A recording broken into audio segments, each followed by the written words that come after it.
Hello, my name is Miguel from the Mobile 757 for another class. Today we're going to learn about alternators and what alternators actually do, what they look like, and some of the symptoms when the alternator is bad.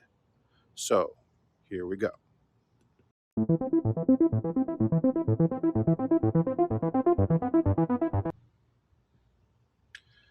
This alternator, which I'm going to show you right here, is brand new.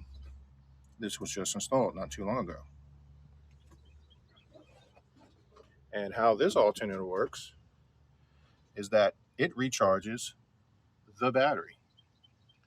One of the key signs to know when an alternator is actually bad is when your battery light comes on. That means you are running off of your battery. That is never, ever a good thing. Some batteries have a reserve time. Let's check this one out.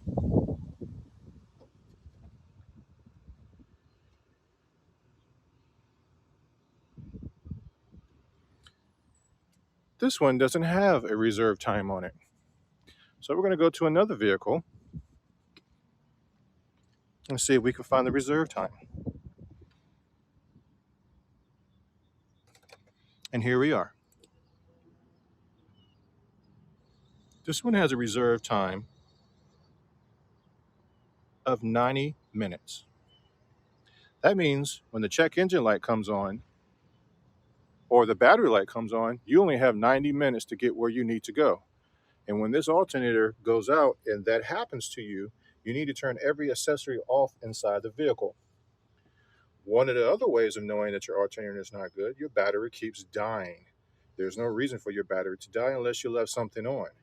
So one of the quickest ways to check your alternator is,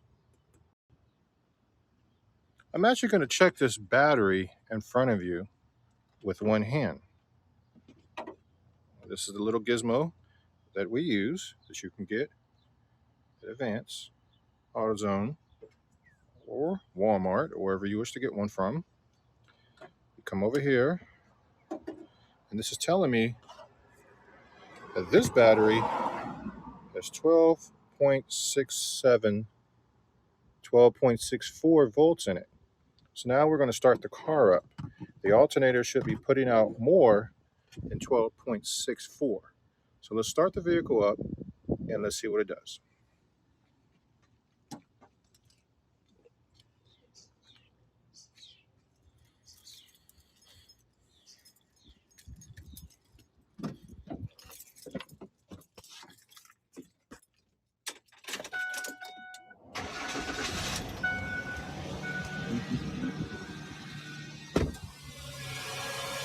As you can see,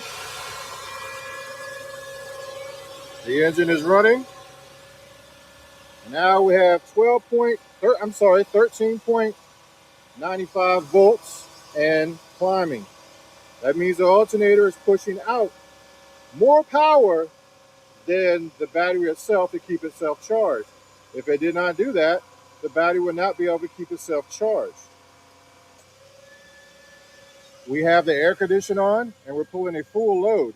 So when you are literally turning things on inside the vehicle, you're putting a load on the battery.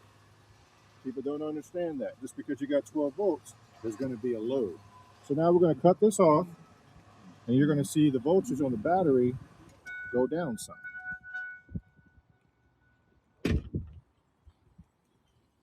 There is no alternator running, so now the battery is slowly but surely going down. One of the ways to tell a battery is bad is when you hit the key and the only thing it does is click. That means there's not enough power in this battery. So you have 12 volts in the battery. It needs 9 volts to make the starter actually turn. And that's why you will hear a click. 9 times out of 10, when you hear a click, you need to get a jump on your battery. Also, when your battery voltage is low, even when the alternator is on, you literally going to have to get another alternator. If you get an alternator, always replace your battery. If you have a weak battery, this is just like a train. Power goes out and it must come back in. The alternator is running off the engine drive belts. Let's see if we can get a nice close-up right there. And that's how it runs. And the computer is telling it what to do and not do, because you don't want an alternator just, putting out a whole bunch of power. It's like the transformers in your street. You don't want all that power coming from the power station to your house. You will burn your house down almost instantly. So anyway, also one of the signs of an alternator going out is the battery light coming on, and your battery will never stay charged no matter what you do. So the next thing you do, we're going to do a battery test. Let's test out a battery from a different car. I'm doing this by one hand, but we're going to get it done together. So black is always negative on the battery, and red is always positive on the battery. Let's see if we can get it with one hand. If it did, this will come on. As you can see, this battery has 12.31, which means it's a good battery. So now we're going to do a test. We're going to do the test together. We're going to check this battery. It's going to be inside the vehicle. Battery test. It's telling us what to do. Everything is off. Is a regular battery. The rest of them we'll get into another time, but this is just a regular flooded battery. CCCA is going to be the cold cranking amps. So our cold cranking amps, let's look at it, is 550. So now we're going to go down. Let's let it go down by itself. Okay, we're almost at 550. Now we're going to hit enter, and let's see what it says. It says replace. That means this battery is bad. There's no charge in it. There's no this. There's no that. This battery needs to be replaced. Now, if you want to save yourself some money and time, and you didn't have the 200 or 150 or 200 for the batteries, because batteries are expensive, you will come over here, you come to the battery, and you will take a picture of this. This is the size, group size of the battery, very important. And then you want the cranking amps right there. You can go to Walmart and get one twice as cheap. So now you know. So if this has a bad battery and I start this car, that means all I will hear is a click from the starter.